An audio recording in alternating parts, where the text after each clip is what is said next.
Good morning, and may it please the Court. My name is Carlos Gonzalez, and along with Edward O'Donnell, I represent Nicholas Ferro.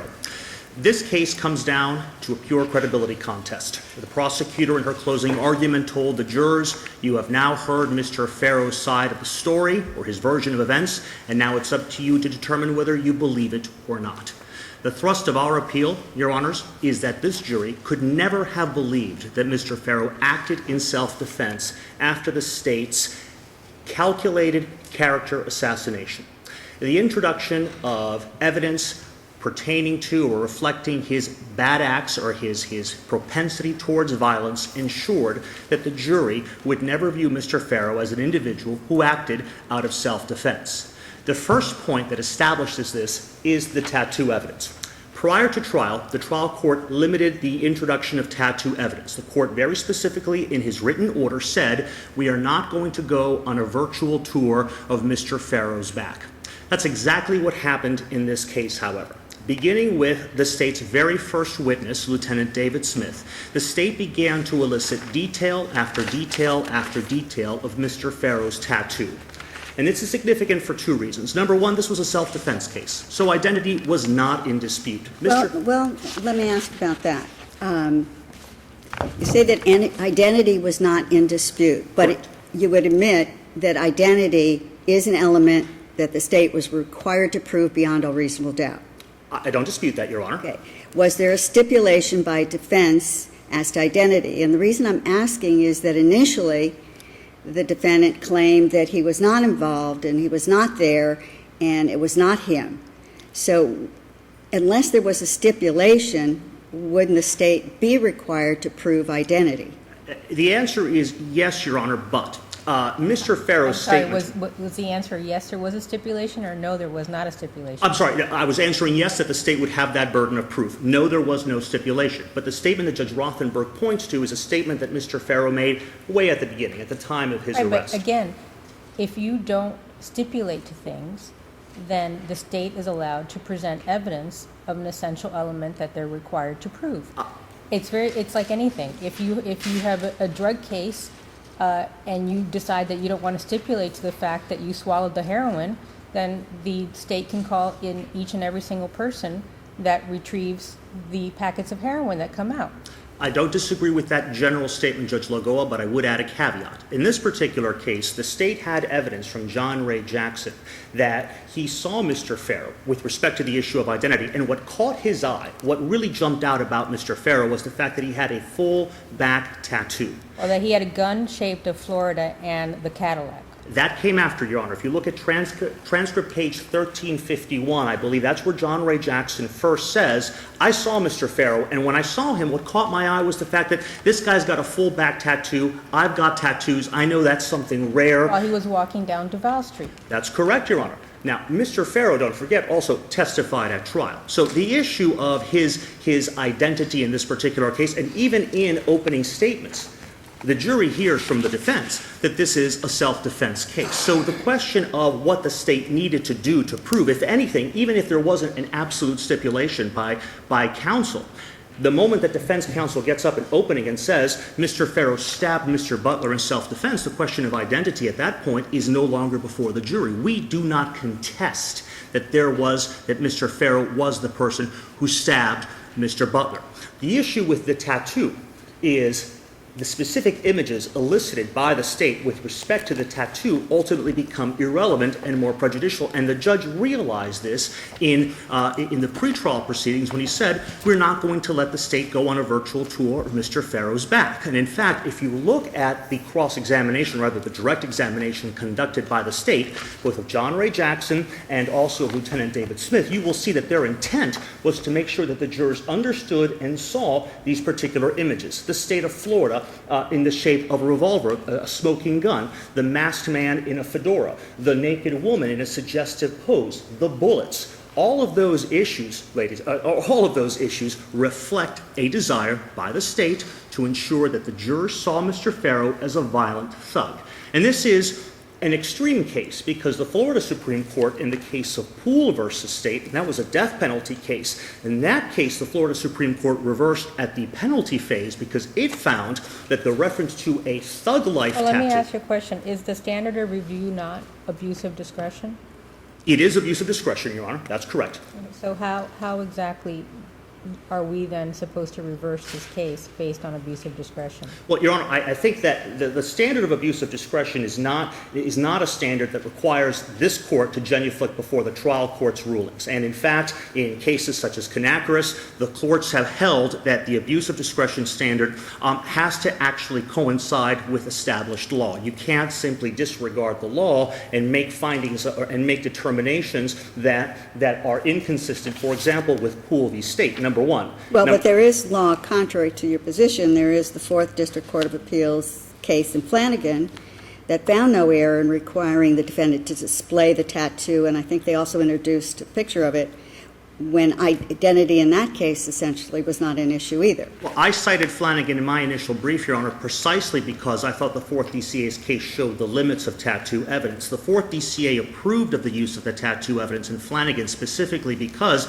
the prosecutor did not make any assumptions or arguments about the meaning of the tattoo itself. I believe Flanagan involved a spider web, and there was no Correct. argument. And there was no linkage to gang activity. There was no linkage whatsoever. And But so you, how did the state link any of the pictures that in this tattoo to any improper conduct by the defendant? well, Lieutenant David Smith is the first witness to testify for the state, and his initial statement about that tattoo is, yeah, I saw a tattoo. And then the state begins to draw out the specific details. It does that also with John Ray Jackson. To get the linkage, however, you have to look at the rest of the evidence presented by the state. Yes, but again, where is there anything in closing? Is there anything in opening that makes any reference by the state? I mean, the whole point of Flanagan, as it specifically says, although the tattoo could have indicated gang involvement, the state made no reference to this possibility. So, again, you know, unless there is some evidence that there was some indication by someone that said he was a member, I'm not saying he is, of, you know, MS-13 or Latin Kings or any of these other gangs, then exactly, you know, where do you get the gang involvement?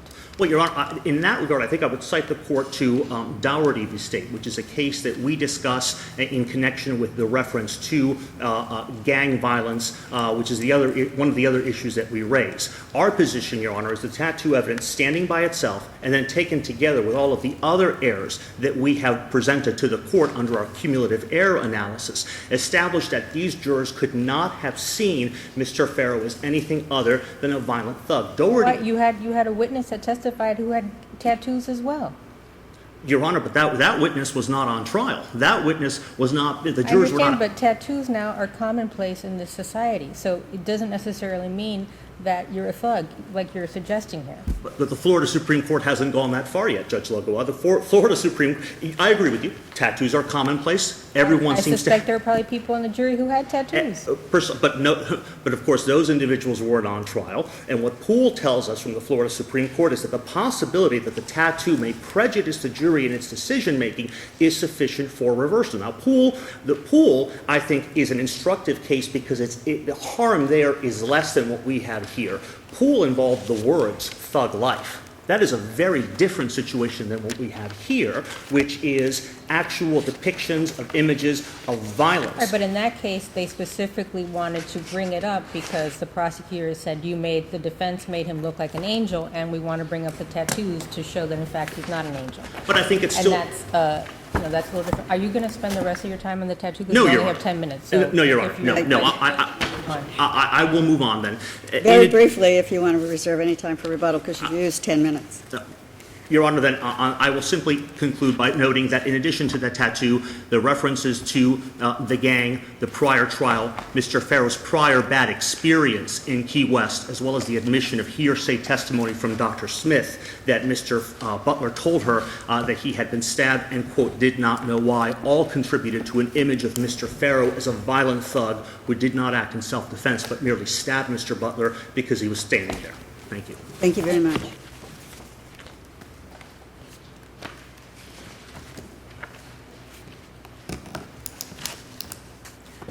Good morning. May it please the Court, Shane Burnham, Assistant Attorney General, appearing on behalf of the State of Florida. As to the first issue, the trial court did not err in allowing the appellant's tattoo and did not allow the tattoo to become a feature of trial because evidence of the tattoo, as this court recognized, was necessary to establish identity. Even though the appellant argues that identity was not in dispute, the state still had the burden to prove it, and it is our position that to a certain extent identity was in dispute because it went to the facts preceding and the facts that occurred after the trial. Why was this photograph admitted into evidence? The photograph was admitted into evidence. I'm not sure if that is the exact specifications Was it stipulated to by the parties or was it objected to? The photograph was stipulated into evidence. The distinct characteristics were objected to, I believe, at trial. So the defense stipulated to the admission of that photograph? I believe so. Here, not only did the state have to prove identity aside from the actual stabbing, the state also had to prove the depraved mind element. And as this court knows, depraved mind it's a mental intent that is rarely proven by direct evidence. Here, But how would the tattoo be in any way relevant to depraved mind? because it was essential for the state to prove what the defendant was doing before and after the stabbing. Here, Well, his actions, yes, but the fact that he had a tattoo on his back would have absolutely no bearing on whether he acted with a depraved mind.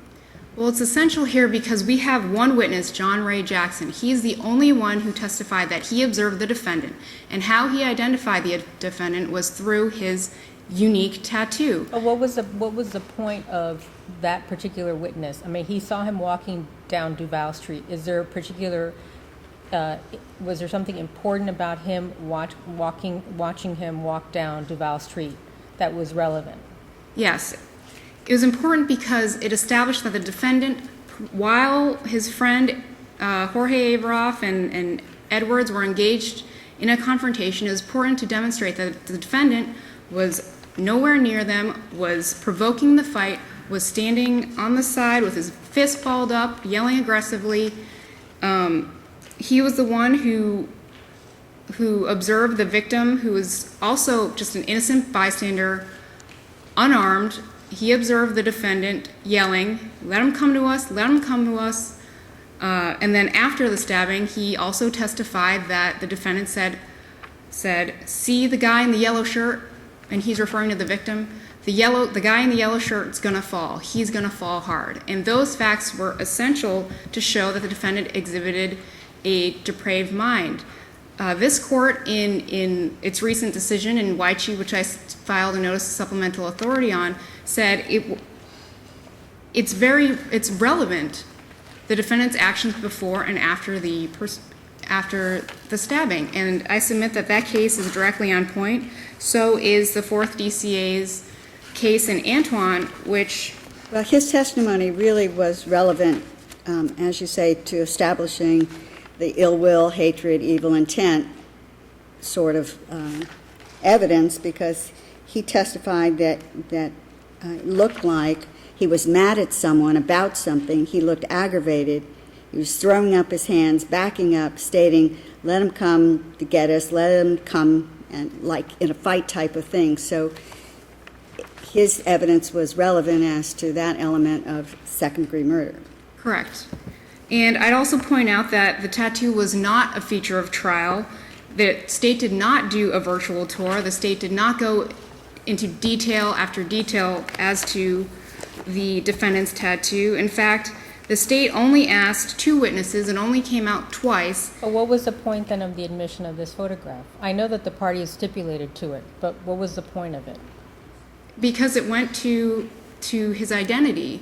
Because if you can imagine, this is Key West, Fantasy Fest. All the bars are letting out at 4 a.m. There's throngs of people. And so this tattoo was the identifying mark of the defendant through the crowd. So it was essential for the state to be able to say that this is the defendant, he was walking by. He was Didn't aggressive. Mr. Ferro stipulate or testify that he stabbed Mr. Butler? Correct. He did, but that doesn't mean, while he did admit that he stabbed the victim in this case, he did not admit He did that. not admit what the witness said he did. Exactly. That remained contested. And the witness was able to identify him based on the tattoos that he saw. Correct. And the witness also testified that he's the one after the stabbing who ran down the street. He's also the one who identified him in a photo. I just want to clarify. So the defense did not stipulate to the tattoo other than the admission of this photograph. Because they could have just stipulated that, yes, I do, the defendant, have a tattoo of the state of Florida in the form of a gun and I think something with a Cadillac. Correct? Right. But they didn't stipulate to that other than the admission of this photograph. Correct. Okay. And so the state was very limited and followed the trial court's instruction, cautioning them to only limit the testimony to the fact that the defendant had a tattoo. For example, the only evidence that came out regarding the specific details of the tattoo was through Lieutenant Smith and John Ray Jackson, and each said, for example, Lieutenant Smith said that the state of Florida was in the shape of a revolver. That happened once. And when John Ray Jackson testified, he testified that he recognized the tattoo, the fullback tattoo, and when the state asked, what specifically did you recognize about it, he said it was a gun shaped of Florida and a Cadillac. So there were only 2 instances in which the details of the testimony came in. The state never harped on it in closing argument, never mentioned that it was gang-related or related to violence. And I know that opposing counsel also cites to the fact that Lieutenant Smith then testified that the 954 Hialeah was related to gang activity, but the fact that the trial court subsequently recognized that error, sustained the objection, also issued a curative instruction saying, there is no evidence that Mr. Ferro or his friend are involved in any gang activity, and the jury shall disregard the officer's last statement. So because the trial court instructed the jury, and the jury is presumed to follow the trial court's instructions, there is no evidence of any gang-related activity, violence, and the state never mentioned it in opening or closing arguments. Under Flanagan and Jones, the trial court did not abuse its discretion in permitting this evidence. And if this court does not have any further questions, I'd rest on my brief. Thank you. Just very briefly, thank you, Your Honor, for the additional time. With respect to your question, Judge Lagoa, as to the stipulation versus the tattoo evidence, the defense did not stipulate to the admission of any tattoo evidence. Beginning in pretrial, we filed an extensive motion in limine to exclude all tattoo evidence. And if you look at the record, particularly the testimony of Lieutenant Smith, you will see extensive sidebar discussions with Judge Garcia with respect to the admissibility of the tattoo evidence and his pretrial ruling. With respect to Weish v. State, that case could not be any more different than this particular case. In that case, Judge Rothenberg, you wrote that the victim, Barry, was attacked by the defendant. What began as a hand-to-hand encounter ultimately turned into a knife fight when, after both men locked up or saw each other the first time, the defendant ran to another location, picked up a pair of scissors, split them, and then ultimately made contact with the defendant. That's relevant, Your Honor, because in all of the cases that we cite with respect to the sufficiency claim, you will see that there has to be a period of time where both men or both parties know each other to develop that level of animus that is required for second-degree murder, as the case law states. There was no level of animus here. In fact, the lead investigating detective, Janet Calvert, said that these men didn't know each other prior to that moment of contact. Are you suggesting that, based upon the law, that there must be some relationship between the parties? They have to know each other or have some kind of existing relationship in order to establish second-degree murder? That is my reading of the case law, Your Honor. Yes, there is some case law that says there could be exceptions, but the courts haven't really fleshed out what those exceptions mean. And if you look at all of the individual patterns, there is always some level of contact, some level of knowledge, some level of encounter over a period of time. Could there be a situation where somebody is just an evil person, and I'm not suggesting that it was your client, but hypothetically, an evil person who just picked some stranger out of the crowd and decided, I'm going to kill this person today. And although the jury may not have found that there was enough time for reflection for premeditated murder, could have found that by making that decision, I'm going to stab this person and kill them, even though didn't know this person at all, that wouldn't be sufficient to establish the element of ill will, spite, hatred, or evil intent? I think that fact pattern, Your Honor, brings us closely to your written decision in Weish v. State, and in that scenario, I think that you might have a grounds to argue that second-degree murder has been established, but that's not this case. I mean, that was a whole different set of facts, and there was bad blood between the two, and there was anger, but Correct. I don't know of any law that requires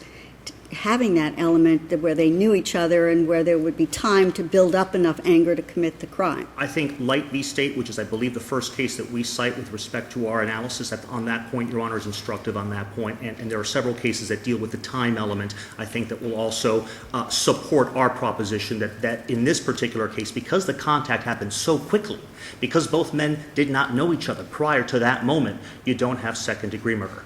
In closing, I would urge the court to look at the cumulative error, or the weight of the cumulative error here as well. Not only the tattoo evidence. If that's not enough to reverse and remand for a new trial, I would urge the court to consider the entire set of errors that we have presented to the court. The theory the state pursued in this case quite aggressively was that you could not find self-defense because Mr. Ferro was a violent thug. He espoused a violent lifestyle, as evidenced by that tattoo and as evidenced by all of the stray comments, the improper comments, the objected to comments made by the state's witnesses during the course of this trial, particularly the statement that Mr. Ferro had been involved in had a prior bad experience in Key West, a statement made to him apparently by a police officer during interrogation, presented to the jury over objection. Thank you very much. Thank you very much. Thank you.